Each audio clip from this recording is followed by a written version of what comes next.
Hello दोस्तों, नमस्कार। स्वागत है एक बार फिर से आप सभी के अपने प्रिय चैनल पर। दोस्तों आपको बता दें जो अभी की सबसे बड़ी खबर आ रही है, जहां पर नए सीडीएस की नियुक्ति को लेकर बड़ी खबर आ रही है दोस्तों, जहां पर आपको आगे बताएंगे सबसे बड़े आयातक से टॉप 25 डिफेंस निर्यातकों में शामिल हो गया अपना भारत। जल्द बनेगा दुनिया का नंबर 1। जी हाँ दोस्तों, रक्षा मंत्री राजनाथ सिंह ने बड़ा ऐलान कर दिया है दोस्तों। बताएंगे उन 25 डिफेंस निर्यातकों में कौन से नंबर पर अपना भारत दोस्तों। साथ ही बताएंगे जहां पर बाराकूडा क्लास परमाणु पनडुब्बी को लेकर बड़ा कयास लगाया जा रहा दोस्तों, जहां फ्रांसीसी रक्षा मंत्री के दिल्ली दौरे से बढ़ गई है हलचल। जी हां दोस्तों, साथ ही आपको बताएंगे जहां भारत को अत्याधुनिक हथियार ऑफर करने की होड़। चीन पाकिस्तान का क्या होगा, जहां फ्रांस रूस इजराइल मिलकर भारत को अत्याधुनिक हथियार ऑफर कर रहे हैं दोस्तों। आपको बताएंगे अभी की जो सबसे बड़ी खबर आ रही है। साथ ही पंजाब में बीजेपी को मिल गया नया कैप्टन, और आपको बताएंगे जहां सरकार बनाओ अधिकार पाओ रैली में बोले अमित शाह, कहा समाजवादी पार्टी बीएसपी का सुपड़ा साफ करेंगे, और भी बहुत सी बातें कही है। डायरेक्ट कटाक्ष किया है अमित शाह जी ने। जी हाँ दोस्तों, और सबसे बड़ी आज की खबरों में आपको बताएंगे जहां पर 1 जनवरी से ये सारे बदलाव होने वाले हैं दोस्तों, जहां 1 जनवरी से एटीएम से लेकर इन सारी चीजों में नया नियम लागू होने वाला है दोस्तों, और सस्ता महंगा चीजें होने वाली है। बताएंगे किसको लेकर कौन सी चीजें, क्या खबर है दोस्तों। साथ ही बच्चों के स्कूल को लेकर दोस्तों बड़ी और सबसे अहम खबर आ रही है, वो भी आपको बताएंगे। और गांव में रहने वाली महिलाओं के लिए बहुत बड़ा ऐलान किया है सरकार ने। 5000 रुपए की ओवरड्राफ्ट की सुविधा को लेकर दोस्तों बड़ी जानकारी देंगे, तो बने रहेगा वीडियो के अंत तक। और अभी खबरों में आगे बढ़ने से पहले हमेशा की तरह मानते हैं कि मोदी जी है तो हर चीज संभव है, भारतीय सेना है तो अपना देश गर्व से जी रहा है दोस्तों, और आपको भी भारतीय होने पर शान है, गर्व है। तो फटाफट से इस वीडियो को भी कर दीजिए लाइक, चैनल को कर दीजिए सब्सक्राइब, बेल आइकन दबाइए, साथ ही कमेंट बॉक्स में लिख दीजिएगा जय हिंद। जी हाँ दोस्तों, तो चलते हैं पहली और सबसे बड़ी और अहम जानकारी की तरफ, जहां नए सीडीएस की नियुक्ति को लेकर बड़ी खबर। जल्द ही रक्षा मंत्री को सौंपी जाएगी संभावित नामों की सूची। जनरल रावत के निधन से खाली हुआ पद। बता दें जनरल बिपिन रावत जी के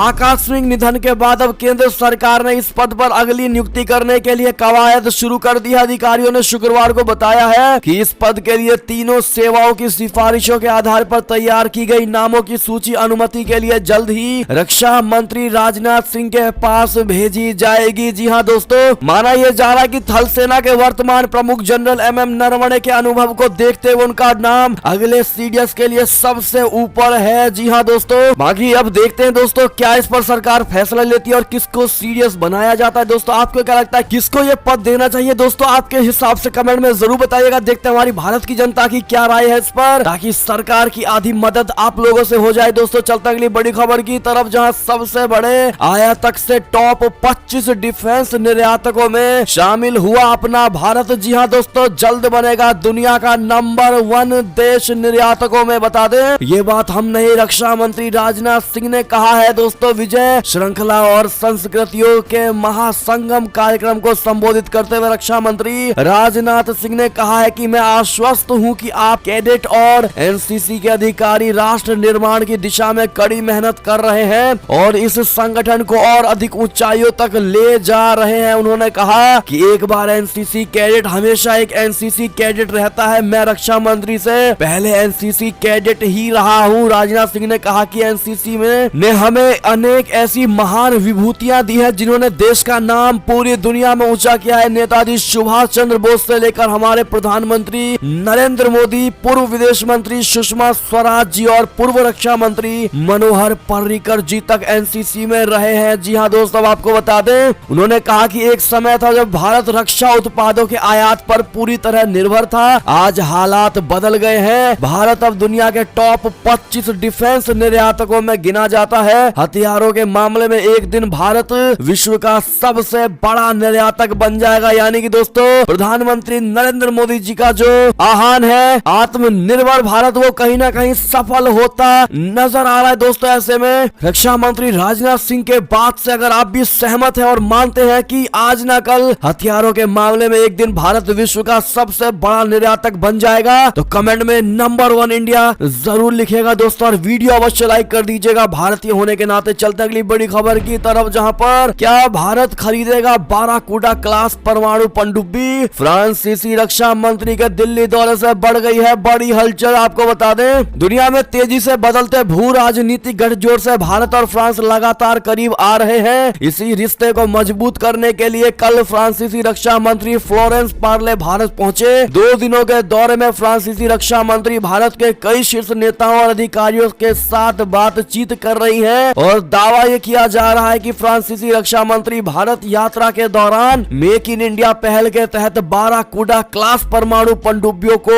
ऑफर कर सकती है और अब भारत पर निर्भर करता है कि वो फ्रांस की इस परमाणु पनडुब्बी को खरीदेगा या फिर किसी दूसरी योजना पर काम करेगा। लेकिन आपको बता दें दोस्तों, ये भारत के सैन्य उपकरणों के मामले में सबसे महत्वपूर्ण पेशकश हो सकती है। इन पनडुब्बियों के जरिए भारतीय नौसेना हिंद महासागर में अपनी दुर्जय क्षमता को और ज्यादा बढ़ा सकती है और इतना ही नहीं, इस क्षेत्र में तेजी से बढ़ती चीन की दिलचस्पी को भी प्रभावी तरीके से काउंटर किया जा सकता है। ऐसे में दोस्तों, क्या भारत को बाराकूडा क्लास परमाणु पनडुब्बी खरीदनी चाहिए? क्या इसके लिए ऑर्डर देना चाहिए फ्रांस को? अपनी राय जरूर दीजिएगा दोस्तों। लेकिन इसी से जुड़ी जो बड़ी खबर आ रही है, जहां पर सिर्फ फ्रांस ही नहीं, रूस इजराइल भी भारत को अत्याधुनिक हथियार ऑफर करने की कोशिश में लगा हुआ है दोस्तों। लेकिन अब चीन पाकिस्तान का क्या होगा? आपको बता दें, चीन और पाकिस्तान से जारी तनाव के बीच भारत को दुनिया के कई देशों से अत्याधुनिक हथियारों को खरीदने के ऑफर मिल रहे हैं और ऐसे में चाइना और पाकिस्तान को ये देश नहीं पूछ रहे हैं दोस्तों। और ऐसे में अब क्या होगा चीन और पाकिस्तान का? चीन का तो पता ही है दोस्तों, लेकिन पाकिस्तान का क्या होगा हाल, ये तो आने वाला वक्त ही बताएगा। क्या लगता है आपको दोस्तों? कमेंट जरूर करिएगा। अगली खबर की बात करें, जहां पर शिनजियांग निर्मित प्रोडक्ट्स पर प्रतिबंध को लेकर भड़का चीन। कहा ट्रेड नियमों की धज्जियां उड़ा रहा है अमेरिका। बता दे, चीन ने कहा है कि वो अपने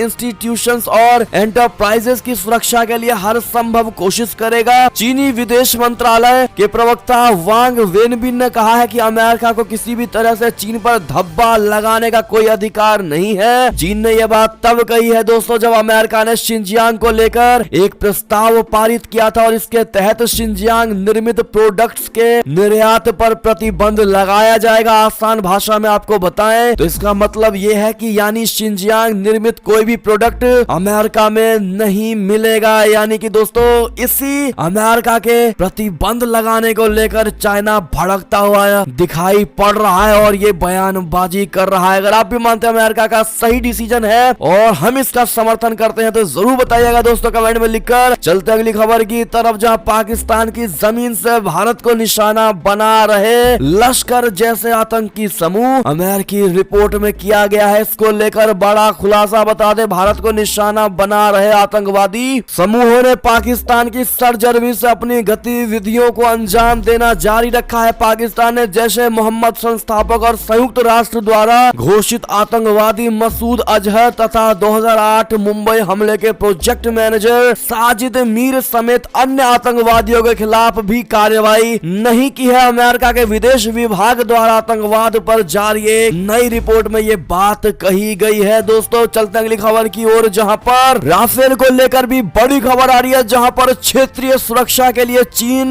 बड़ा खतरे के बीच भारत को और राफेल देने को हरदम तैयार। फ्रांसीसी रक्षा मंत्री का बड़ा बयान, उन्होंने साफ कह दिया है कि भारत को और ज्यादा राफेल लड़ाकू जेट की किसी भी आवश्यकता को किसी भी समय पूरा करने के लिए फ्रांस तत्पर है और हमेशा तैयार है। यानी कि दोस्तों, भारत के लिए इतना ही काफी है। अगर कोई देश भारत को सपोर्ट में कोई बात कह दे दोस्तों, तो इससे बड़ी बात और क्या हो सकती है। अब आप समझ पाएंगे कि भारत के लिए फ्रांस में कितनी इज्जत है दोस्तों। और फ्रांसीसी रक्षा मंत्री ने जब यह बात कही कि भारत को हम कभी भी और किसी भी क्षण राफेल मुहैया करा सकते हैं और जितने क्वांटिटी में हो उतने क्वांटिटी में हम प्रोवाइड करवाएंगे, जो कि बहुत बड़ी बात है दोस्तों। इस पर एक थैंक यू फ्रांसीसी रक्षा मंत्री को जरूर कह दीजिएगा। चलता अगली खबर की तरफ, जहां पर मिग 21 को लेकर बड़ी और बड़ा खुलासा, बड़ी खबर। 1971 में पाकिस्तान को घुटनों पर लाने वाला लड़ाकू विमान IAF ने जंग के 13 दिनों में किए 13 शिकार। आपको बता दें, बांग्लादेश इन दिनों अपनी स्वतंत्रता की 50वीं वर्षगांठ का समारोह मना रहा है। राष्ट्रपति रामनाथ कोविंद ने खुद ढाका जाकर बांग्लादेश को शुभकामनाएं दी है। भारत की ओर से बांग्लादेश के राष्ट्रीय म्यूजियम को एक खास तोहफा दिया गया और ये तोहफा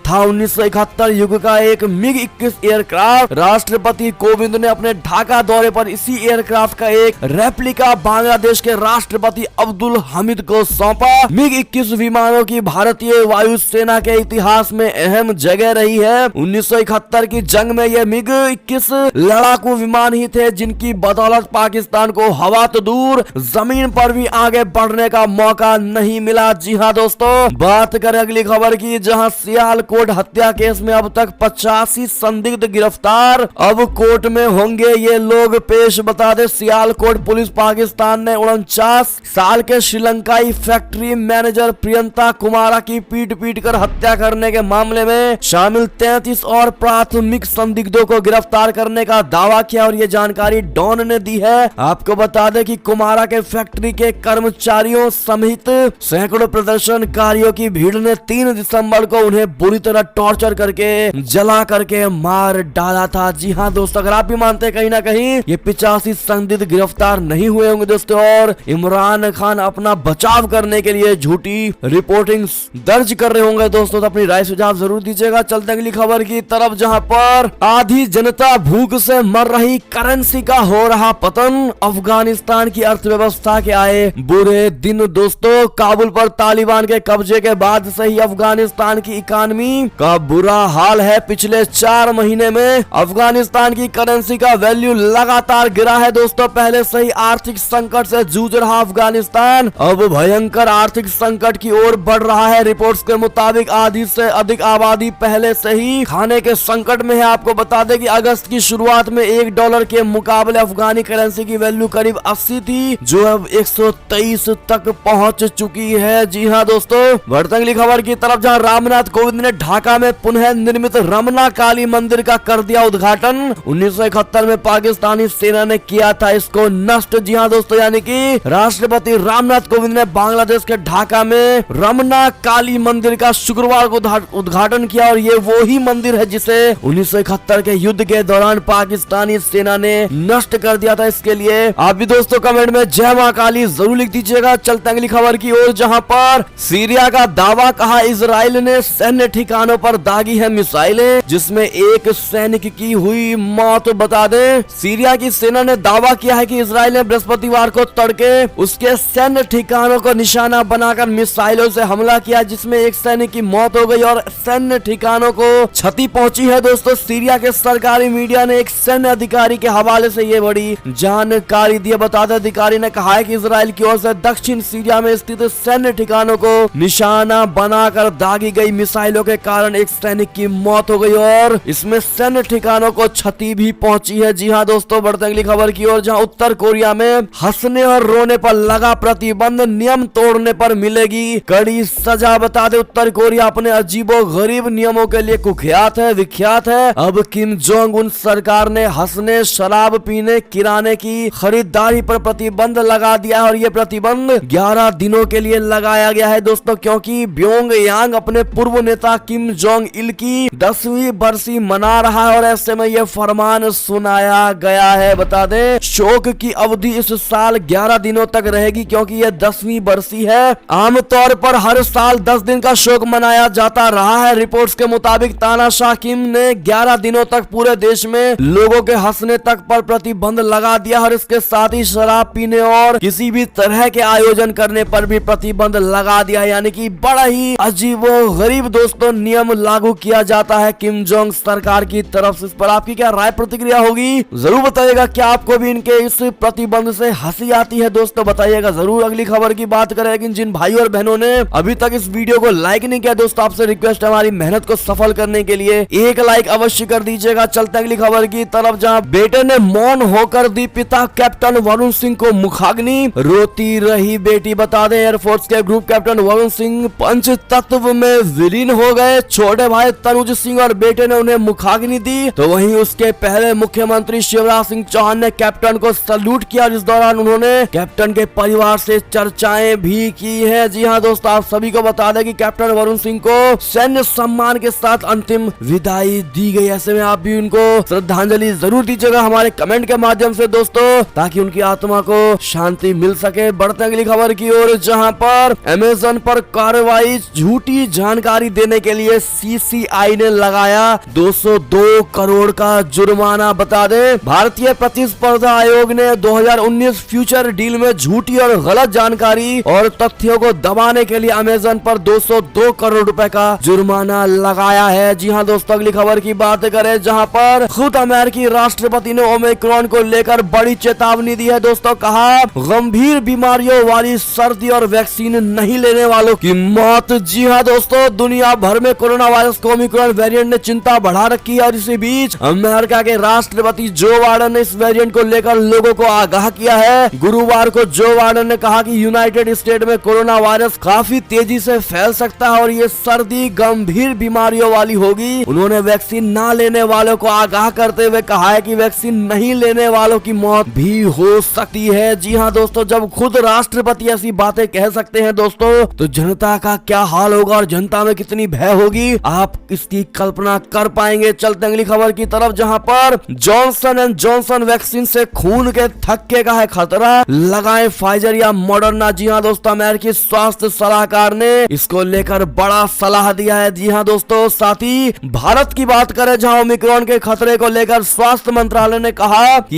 ये भीड़ भाड़ और गैर जरूरी यात्रा से बचने का है समय। बता दे, देश और दुनिया में कोरोना वायरस के ओमिक्रॉन वेरिएंट के बढ़ते खतरे को देखते हुए भारत के केंद्र सरकार ने लोगों से सतर्क रहने को कहा है। देश में ओमिक्रॉन के कुल 101 मामले मिल चुके हैं और 11 राज्यों में ये केस आ चुके हैं दोस्तों। और ओमिक्रॉन के बढ़ने को लेकर ICMR के DG डॉक्टर बलराम भार्गव ने शुक्रवार को स्वास्थ्य मंत्रालय की प्रेस वार्ता में कहा कि इस समय एहतियात बहुत जरूरी है और ये समय गैर जरूरी यात्राओं, सामूहिक समारोहों और भीड़ भाड़ से बचकर रहने का है। जी हाँ दोस्तों, बात करें अगली बड़ी खबर की जहां पर पहली बार 1002 महिलाओं ने पास किया NDA एग्जाम, सिर्फ 19 को मिलेगी खड़कवासला में एंट्री। जी हाँ दोस्तों, राष्ट्रीय रक्षा एकेडमी परीक्षा यानी NDA 2021 के परिणाम घोषित हो चुके हैं। राष्ट्रीय रक्षा एकेडमी परीक्षा को पास करने वाले 8000 से अधिक उम्मीदवारों की सूची में 1000 से अधिक महिला उम्मीदवारों ने परीक्षा पास की है और ये पहली बार है जब महिला उम्मीदवार 14 नवंबर को संघ लोक सेवा आयोग बोले तो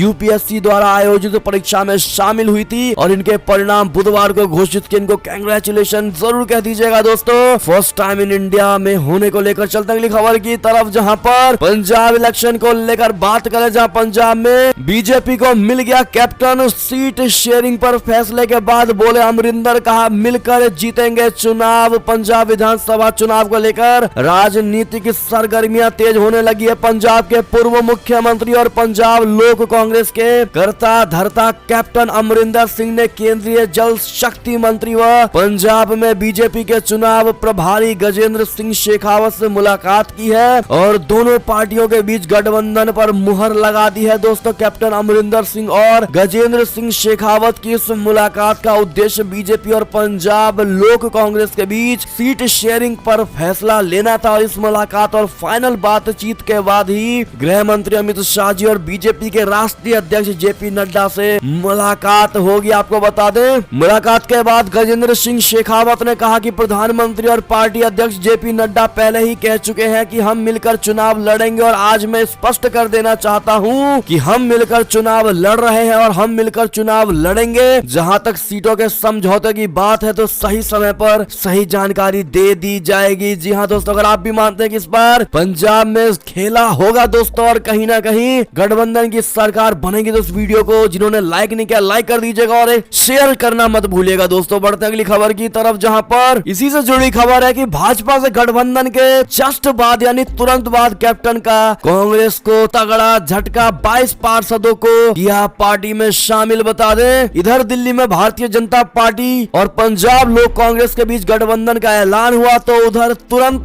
पंजाब में कैप्टन अमरिंदर सिंह की पार्टी ने कांग्रेस को जोरदार झटका दिया। पटियाला में 22 पार्षदों ने कांग्रेस को झटका देकर पूर्व मुख्यमंत्री की नई पार्टी का दामन थाम लिया और खुद कैप्टन अमरिंदर सिंह दिल्ली में थे तो उनकी बेटी बीबा जयेंद्र कौर ने इन पार्षदों का पार्टी में स्वागत किया। राजनीतिक जानकारों का मानना है कि कांग्रेस में खुद को अपमानित बताकर पार्टी छोड़ने वाले कैप्टन अमरिंदर सिंह विधानसभा चुनाव से पहले अपनी पुरानी पार्टी को काफी नुकसान पहुंचा सकते हैं। कांग्रेस में असंतुष्ट चल रहे कई और नेता कैप्टन के साथ आ सकते हैं। जी हां दोस्तों, दोस्तों, यानी बहुत बड़ी खबर है और बहुत बड़ा झटका दोस्तों कांग्रेस को अमरिंदर सिंह की सरकार और पार्टी की तरफ से दी जा रही है दोस्तों। दी जा चुकी है। इस पर आपकी क्या राय प्रतिक्रिया होगी, सुझाव जरूर दीजिएगा दोस्तों। आपका क्या कहना होगा इस पर कमेंट जरूर करिएगा, हमें रहेगा आपके कमेंट का इंतजार। बढ़ते एक और बड़ी खबर की तरफ, जहां रामदास अठावले ने की अखिलेश यादव यूपी चुनाव में कितनी सीटें जीतेंगे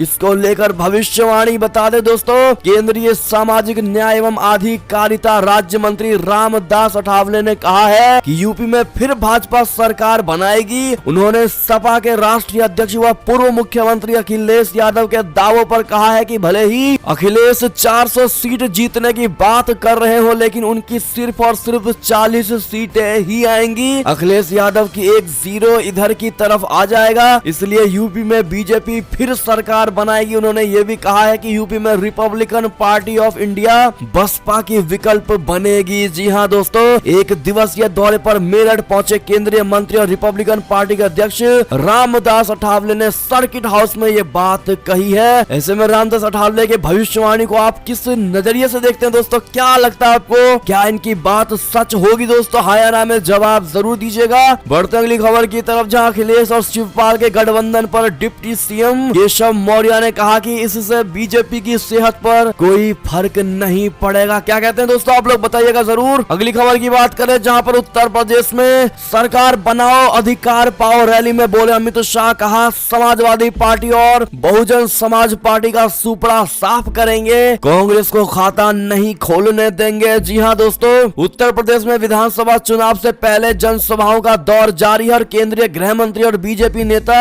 अमित शाह कल शुक्रवार को सरकार बनाओ अधिकार पाओ रैली में कह रहे थे कि सपा बसपा का सुपड़ा साफ करेंगे, कांग्रेस का अकाउंट भी नहीं खुलने देंगे। साथ ही उन्होंने ये भी कहा कि उत्तर प्रदेश में सपा बसपा की सरकारें भी बनी तो उन्होंने सिर्फ अपनी जाति के लोगों के लिए काम किया। जी हाँ दोस्तों, साथ ही अमित शाह जी ने 300 पार का नारा लगाया है दोस्तों। बता दें, मोदी जी और योगी जी का संदेश लेकर उन्होंने फिर से 300 पार का नारा देकर विजय गाथा लिखना है, ऐसी बात कही है। साथ ही आपको बता दें, साथ ही अमित शाह जी ने यह भी कहा कि एसपी बीएसपी और कांग्रेस ने नहीं बनने दिया राम मंदिर, जो हमारी भारतीय जनता पार्टी ने करके दिखाया है। इस पर आपकी क्या राय प्रतिक्रिया होगी दोस्तों, और भाजपा के कार्य की आप कितनी सराहना करते हैं दोस्तों, बताइएगा जरूर। और क्या फिर से भारतीय जनता पार्टी ही आएगी उत्तर प्रदेश में, क्या कहते हैं आप लोग, बताइएगा जरूर। साथ ही दोस्तों अगली बड़ी खबर की बात करें, जहां पर दिल्ली में आज से खुल जाएंगे स्कूल, 6वीं से ऊपर की क्लासेस चलेंगी। जी हाँ दोस्तों, दिल्ली में शनिवार यानी आज 18 दिसंबर से स्कूल खुल जाएंगे। दिल्ली सरकार ने इसके लिए औपचारिक आदेश जारी कर दिया और दिल्ली सरकार ने यह फैसला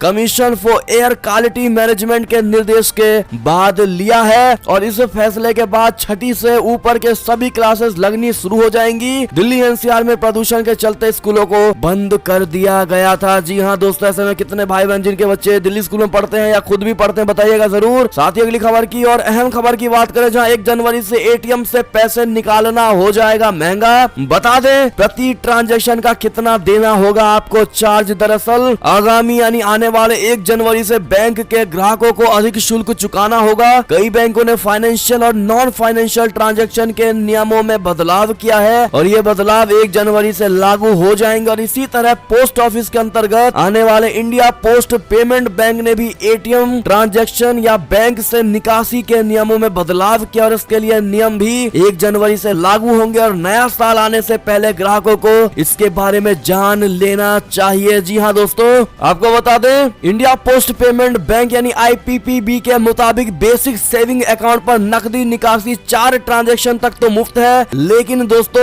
1 महीने में अपने बेसिक सेविंग अकाउंट से एटीएम या बैंक खाते से 4 बार बिना कोई शुल्क चुकाए नकदी निकाल सकते हैं, लेकिन उसके बाद ट्रांजैक्शन करने पर अतिरिक्त शुल्क देना होगा। जितना पैसा निकाल रहे हैं उसका 0.50% या प्रति ट्रांजैक्शन 25 रुपए तक देने पड़ सकते हैं। यानी कि दोस्तों अब आप अंदाजा लगा सकते हैं कि आपके कितने ट्रांजैक्शन पर कितने पैसे लगेंगे। जी हाँ, साथ ही बाकी बैंकों के हमने डिटेल्स स्क्रीन पर दे दिया दोस्तों, आप देख ही पा रहे होंगे। बात करें अगली बड़ी खबर की, जहां गांव में रहने वाली महिलाओं के लिए हुआ बड़ा ऐलान, सरकार मुफ्त में देगी 5000 रुपए की ओवरड्राफ्ट सुविधा। बता दें कैसे यानी किससे और कब दिए जाएंगे दोस्तों। दरअसल केंद्र की नरेंद्र मोदी सरकार गांव में रहने वाली महिलाओं के लिए नई सेवाएं शुरू करने जा रही है। जी हाँ, ये है है ओवरड्राफ्ट फैसिलिटी। आपको बता दें कि ये एक तरह का लोन होता है, इसके चलते कस्टमर्स अपने बैंक अकाउंट से मौजूदा बैलेंस से ज्यादा पैसे विड्रॉल यानी निकाल सकते हैं और इसमें जितना अमाउंट निकालते हैं उसे एक निश्चित अवधि के अंदर चुकाना होता है और इस पर ब्याज भी लगता है और ब्याज डेली बेसिस पर कैलकुलेट होता है। जी हाँ दोस्तों, ओवरड्राफ्ट फैसिलिटी कोई भी बैंक या नॉन बैंकिंग फाइनेंशियल कंपनी बोले तो एनबीएफसी भी दे सकती है। आपको मिलने वाले ओवरड्राफ्ट की लिमिट क्या रहेगी ये बैंक या एनबीएफसी तय करते हैं, यानी अलग अलग बैंकों और एनबीएफसी में ये लिमिट अलग अलग हो सकती है। किसे और कैसे मिलेगी सुविधा हमने स्क्रीन पर दिखा दिया है दोस्तों, आप पढ़ पा रहे होंगे। साथ ही अगली जो बड़ी खबर आ रही है जहां पर इन 13 ट्रेनों में अब बिना रिजर्वेशन के भी कर सकेंगे सफर। जी हां दोस्तों, आपको बता दें रेलवे ने बयान में बताया कि उत्तर पश्चिमी रेलवे पर संचालित 13 रेल सेवाओं में कुछ आरक्षित कोचों को अनारक्षित कोचों में बदल रहा है और जिससे अनारक्षित टिकट लेकर यात्री इन कोचों में सफर कर सकेंगे। उत्तर पश्चिमी रेलवे के मुख्य जनसंपर्क अधिकारी कैप्टन शशि किरण के मुताबिक उत्तर पश्चिम रेलवे पर रेल सेवाओं के कुछ आरक्षित कोचों को अनारक्षित कोच किया जा रहा है। दोस्तों आप देख पा रहे होंगे, हमने डिटेल दे दिया है। ये है ट्रेनों की पूरी डिटेल जिनमें आरक्षित डिब्बों को अनारक्षित किया जा रहा है। जी हाँ दोस्तों, और ऐसे में ये थी अब तक की सारी बड़ी खबरें। दोस्तों आपको हमारी खबर कैसी लगी, आशा करता हूँ बहुत अच्छी लगी होगी। अगर थोड़ी भी अच्छी लगी है तो इस वीडियो को अभी अपने भाई बंधुओं में व्हाट्सएप, फेसबुक, ट्विटर के जरिए पूरे भारत में शेयर करना बिल्कुल मत भूलिएगा दोस्तों। और अभी कर दीजिए इस वीडियो को लाइक, चैनल को कर दीजिए सब्सक्राइब, बेल आइकन दबाइए, साथ ही कमेंट बॉक्स में लिख दीजिएगा जय हिंद जय भारत। तो मिलते हैं आप अगली बड़ी खबर में, तब तक अपना ख्याल रखिएगा दोस्तों। बहुत बहुत धन्यवाद साथ देने के लिए, साथ बने रहने के लिए, और खबरों का सिलसिला लगातार हमारे चैनल पर जारी है तो अपडेट रहना बिल्कुल मत भूलिएगा दोस्तों। और अगले खबर का इंतजार अवश्य करिएगा। बहुत बहुत धन्यवाद।